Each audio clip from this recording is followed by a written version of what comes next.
Elon Musk, le boss de SpaceX, Tesla et X, possède une histoire secrète qui fait trembler les élites. Et si tu veux la découvrir, regarde ça. Avant de découvrir cette histoire de malade d'Elon Musk, je te présente notre partenaire, Allscairn.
De sortir du rang.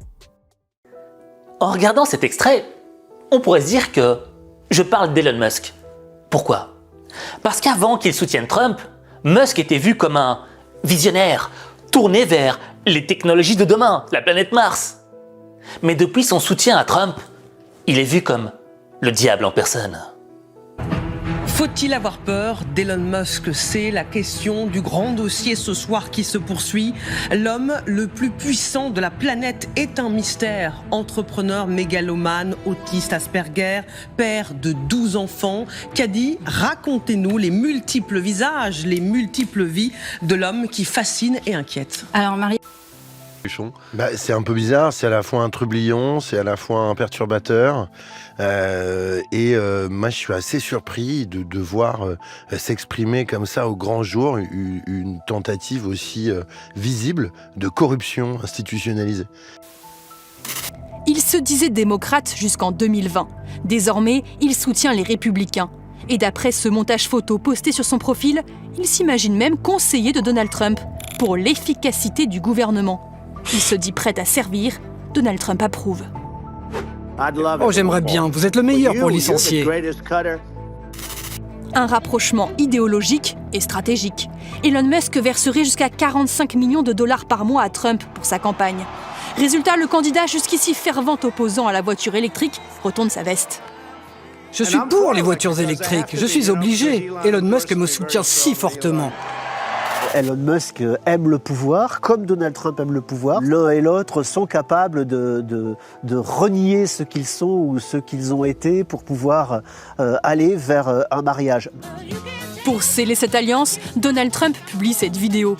Une danse du rapprochement montée de toutes pièces par l'intelligence artificielle et par leur soif commune du pouvoir. Et ça, ce ne sont que ses haters, ses ennemis médiatiques, depuis qu'il a repris Twitter. Mais il a encore d'autres ennemis au sein de différentes élites, notamment dans le monde de l'aérospatial avec SpaceX. Là, le mec a révolutionné le game.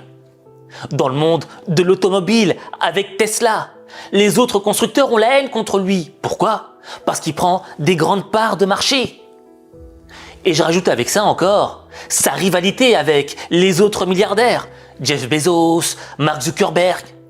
Enfin bref, tu sais, cette détestation commune de ces différentes élites a un tronc commun. Et ce tronc commun, c'est quoi? C'est la peur. Je m'explique. Tu vois, il y avait un empereur romain qui était vraiment dingue. Il s'appelait Caligula. Mais malgré sa folie, il avait des traits de génie. Et il avait notamment sorti cette citation-là, où il disait « Qu'ils me haïssent, pourvu qu'ils me craignent. Qu'ils me haïssent, pourvu qu'ils me craignent. » Moi, cette citation m'a suivi toute ma vie. Et j'ai compris une chose essentielle. Dans ce monde, les gens vont te haïr pour ton succès. Mais c'est pas leur haine qui compte. C'est la peur que tu génères en eux. Et toutes ces élites ont une peur envers Elon Musk. Et cette peur trouve son origine dans 3 douleurs. Et je vais te révéler un secret. Si tu es capable de maîtriser ces 3 douleurs, tu peux transformer ta vie et emprunter le chemin de la réussite d'Elon Musk.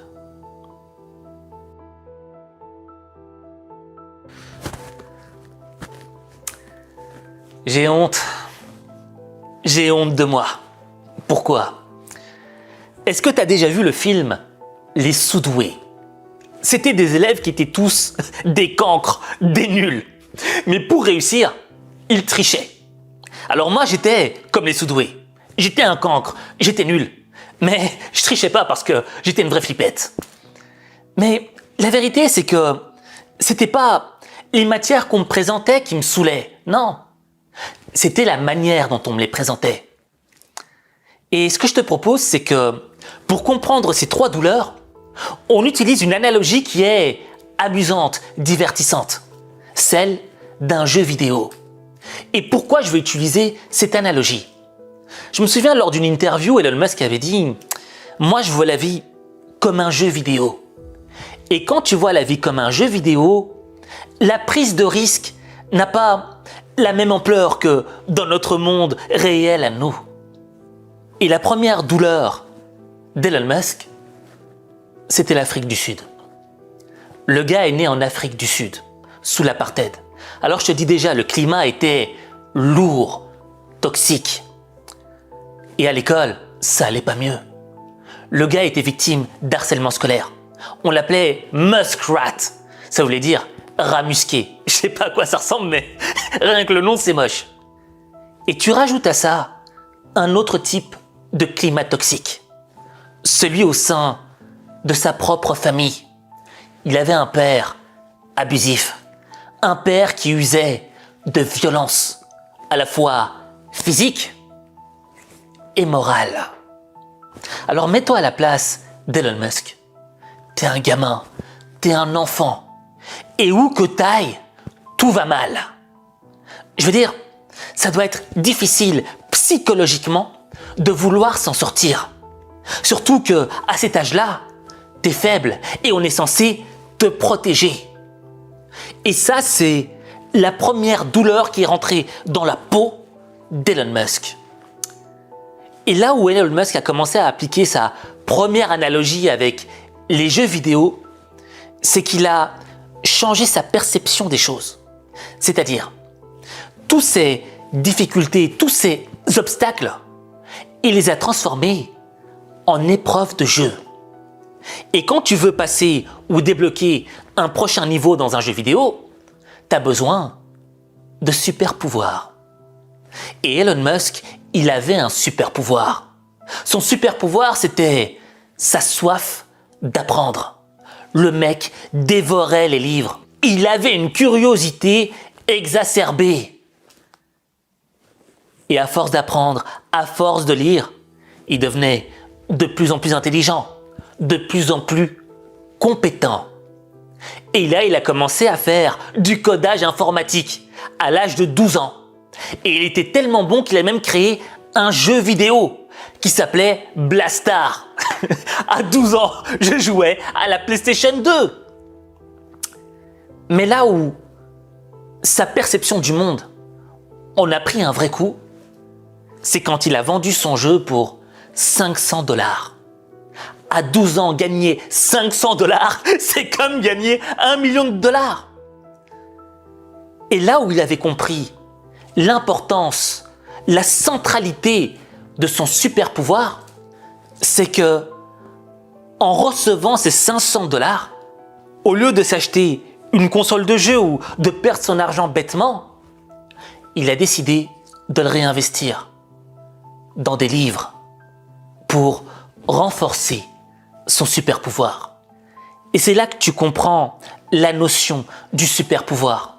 Le super pouvoir, c'est quoi? C'est une compétence qui t'habite, tu vois? C'est un petit peu ton talent naturel. Et c'est ce talent naturel que tu développes qui te permet de débloquer tous les autres niveaux. Et c'est grâce à ce super pouvoir qu'Elon Musk a pu faire ses études au Canada. En réalité, Elon Musk était parti au Canada pour fuir le service militaire en Afrique du Sud. Et tu vois, quand il était arrivé au Canada, il avait un contact, son oncle. Mais son contact s'est décontacté. Quand un petit jeune de Bruxelles comme ça arrive à Hollywood, comment s'est passée votre arrivée sur place? C'était dur. Moi, je suis arrivé, j'avais des contacts de Bruxelles. On m'a donné des contacts. Quand j'ai contacté mes contacts, c'était décontacté. Il n'y avait pas de... C'était un rêve... En général, c'est des choses qui arrivent souvent, tu vois. T'as toujours un contact qui est chaud et qui dit « Oui, viens, je vais t'aider, etc. » Et le jour où tu l'appelles, il répond plus. Mais malgré cette difficulté, Elon Musk a eu un parcours assez impressionnant. Parce que du Canada, il est parti aux États-Unis, à l'université de Pennsylvanie, où il a étudié la physique et l'économie en même temps. Et il a obtenu les diplômes. Et le gars était tellement bon qu'il a eu une proposition de bourse pour faire un doctorat à la prestigieuse université de Stanford. Mais là où l'histoire prend un tournant assez incroyable, c'est que après 2 jours à Stanford, il décide d'abandonner. Mais pour quelle raison? Parce que le mec est visionnaire et il a vu l'apparition d'Internet. Et il s'est dit, si je rate cette opportunité, ce sera fini. Game over pour moi. Raison pour laquelle il a décidé de lancer sa première entreprise, Zip2. Et Zip2, c'était un style d'annuaire en ligne pour les entreprises. Et le truc a tellement bien marché qu'il a fini par le vendre des millions de dollars. Et à 28 ans, Elon Musk était déjà millionnaire. Et le truc, c'est que son idée de renforcer son super pouvoir ne l'a pas quitté. Avec ces millions de dollars, il a décidé de les réinvestir dans une nouvelle entreprise. X.com.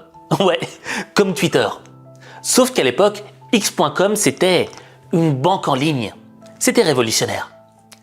Et ça a commencé à extrêmement bien marcher. Ça a tellement bien marché qu'il a fusionné avec son premier rival, son premier concurrent, qui était Confinity. Et ils ont créé ensemble PayPal. Le PayPal qu'on connaît aujourd'hui. Le PayPal qui a toujours plein de problèmes. Mais enfin bref. Elon Musk était connu pour être un gars qui travaillait 7 jours sur 7 non-stop. Il était tellement acharné du travail qu'il dormait même dans son propre bureau. Mais un jour, son associé, un certain Peter Thiel, lui dit « Elon, repose-toi un peu, prends quelques vacances, ça va te faire du bien. » Elon Musk a appliqué ce conseil. Il est parti en vacances. Mais pendant qu'il était en vacances, Peter Thiel a tout fait pour l'évincer de l'entreprise. Et Elon Musk, à son retour, a vu qu'il avait été évincé. Pourquoi ?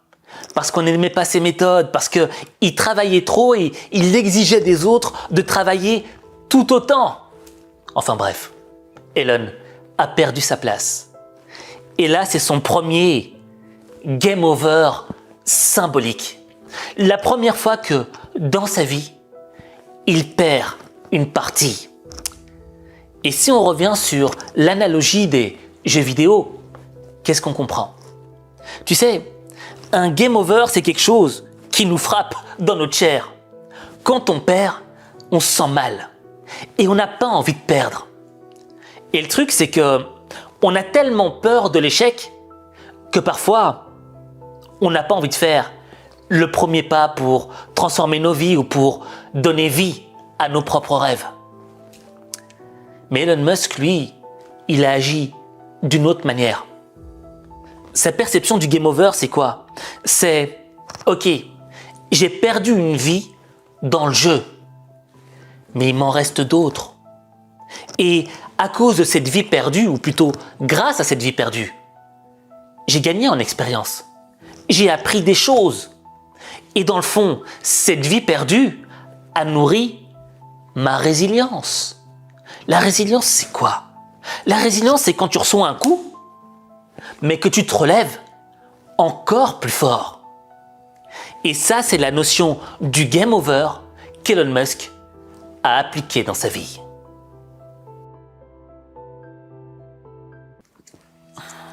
Mais dans ce parcours de vie, il y a un élément qui est moins drôle, qui est dramatique.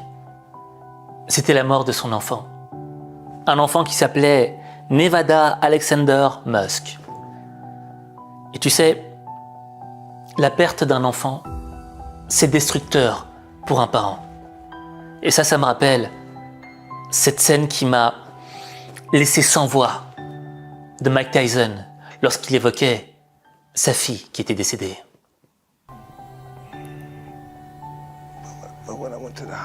Mais quand j'étais à l'hôpital, les gens qui étaient là voyaient leurs enfants qui étaient sur le point de mourir aussi.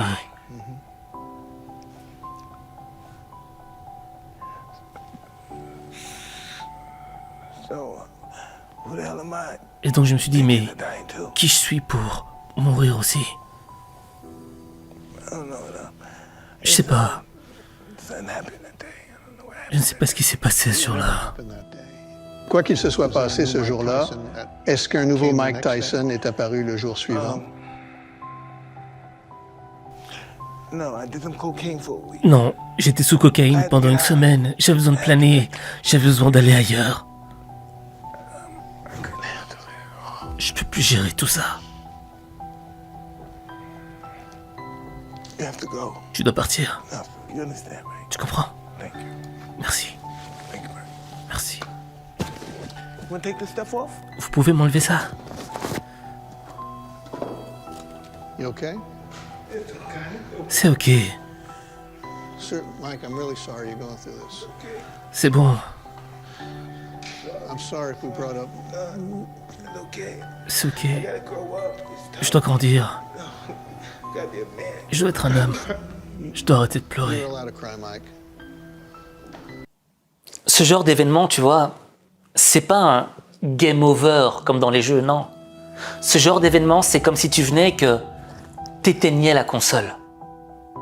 Et que tu commences à sombrer dans ta vie, à sombrer dans la dépression, à sombrer dans un océan d'alcool et de substances toxiques pour ta vie. Pourquoi? Parce que tu as tout simplement envie d'oublier, de penser à autre chose que cette douleur qui vient coloniser ton cœur. Et tu vois, Elon Musk, cet élément-là l'a marqué et lui a fait prendre la décision qui a transformé sa vie. Au lieu de voir cet événement comme éteindre la console, il a décidé de le voir comme une recharge spéciale. Qu'est-ce que je veux dire par là? Il a utilisé cette douleur extrême pour nourrir son ambition, pour faire quelque chose en l'honneur de la perte de cet enfant. Et il a décidé de ne pas sombrer, mais de s'élever. Et en s'élevant, il a décidé de fonder SpaceX, une entreprise qui a pour but de coloniser la planète Mars afin de prolonger la survie de l'espèce humaine. Et après, il a fait encore d'autres trucs, d'autres entreprises. Mais ce qu'on doit retenir dans cet événement tragique, c'est que dans ta vie, tu vas faire face à un élément, à un jour où la tentation viendra d'éteindre la console. Si tu éteins la console, tu sombres. Mais le meilleur moyen d'honorer tes morts, c'est de rebondir et de te charger de cette douleur pour faire quelque chose d'autre de ta vie.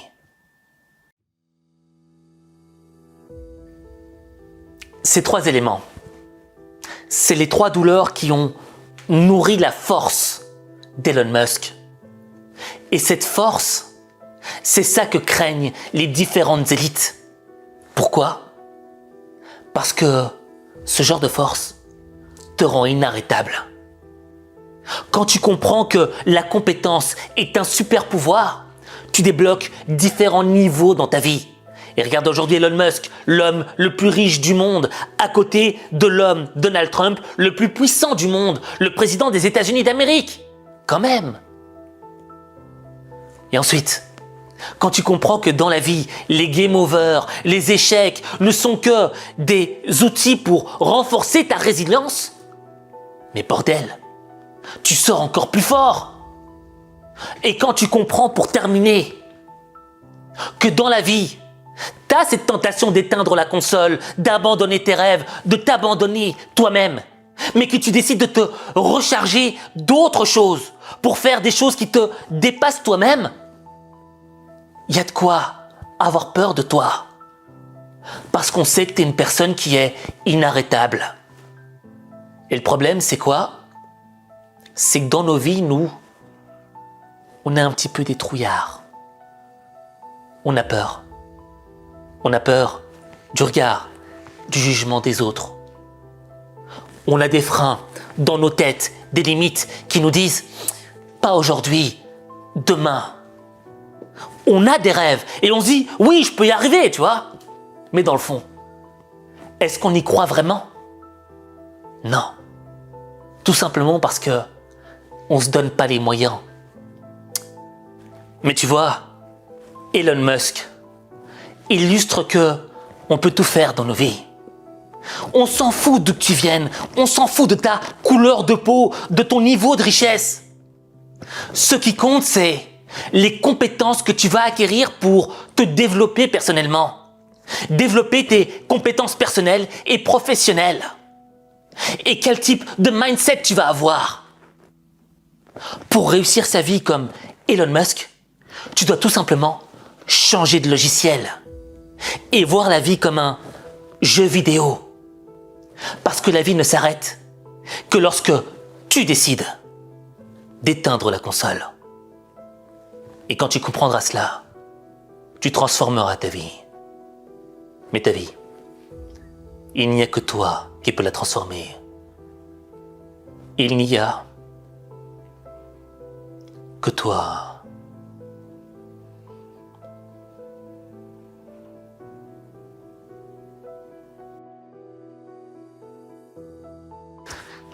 Tu sais, il y a beaucoup de gens qui pensent que je suis un mec parfait. Regardez, il a autant de millions d'abonnés, etc.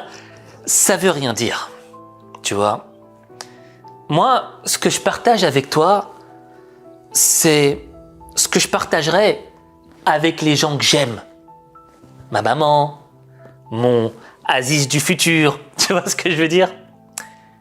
Et je pense que avec le temps, avec les liens qu'on a noués, parce que on a noué un lien qui est invisible, qui se voit pas, mais je t'apporte des ressources pour t'aider un petit peu dans ta vie. Tout comme toi, tu m'apportes de la force parce que tu renforces ma confiance en moi, dans ce que je fais. Mais tu vois, malgré cela, parfois, j'ai peur du regard des autres, du jugement des autres. Il y a un exemple qui l'illustre parfaitement, c'est les partenariats. Comme tu l'auras vu, je fais pas souvent des partenariats. Pourquoi ? Parce que tu vois, quand je vois les influenceurs, tu vois, qui te vendent des trucs, les influx voleurs comme on dit, je me reconnais pas là-dedans. C'est pas moi. Et dans le fond, je me considère pas comme un influenceur. Pourquoi? Parce que je sais pas si tu as déjà vu mon Instagram, mais j'arrive pas. J'arrive pas à partager ma vie. J'arrive pas à te montrer ce que je mange. C'est pas moi. Tu vois? Je suis quelqu'un de plutôt réservé. Je préfère partager avec toi d'autres trucs. Et quand j'ai appliqué cette vision d'Elon Musk, tu vois, de voir la vie comme un jeu vidéo, j'ai compris un truc. On a tous en nous une compétence, un talent unique, comme le fingerprint, l'empreinte digitale. Et le truc, c'est qu'on n'ose pas l'appliquer parce qu'on a peur d'une mort virtuelle. D'une mort virtuelle dans le monde réel. Tu vois ce que je veux dire? Et c'est pour ça qu'on n'ose pas faire des choses. Et moi, j'avais un peu peur de faire des partenariats par rapport au jugement des autres. Alors je me disais, pas besoin. Mais en appliquant la vision, la perception d'Elon Musk, j'ai compris qu'en réalité, je ne devais pas faire comme les autres. Mais je devais innover, faire les choses à ma manière. Parce que ma manière, c'est ma compétence, mon super pouvoir. Raison pour laquelle, tu vois, j'ai fait mon partenariat avec Holzkern. Et je trouve que leurs montres, elles en jettent. Elles ont un caractère qui est unique. Tu vois? Parce que le bois, la nature ne reproduit pas 2 fois la même chose. Et c'est ça qui est intéressant. On est tous uniques. Toi, moi, cette montre, ce bracelet, ce collier, tu vois. On a tous une empreinte digitale. Un talent qui nous habite. Et le truc, c'est quoi? C'est que dans la vie, parfois, faut appliquer. Raison pour laquelle je vais te demander d'écrire en commentaire Elon. Je répète. Elon. En écrivant Elon, tu signes le contrat du changement de logiciel cérébral que tu as dans ton cerveau et tu acceptes de voir la vie sous une autre manière, sous une manière de jeu vidéo. Et cette fois-ci, il est temps pour toi de briller. Et n'oublie pas de cliquer sur le lien en description pour découvrir les offres exclusives de Holzkern.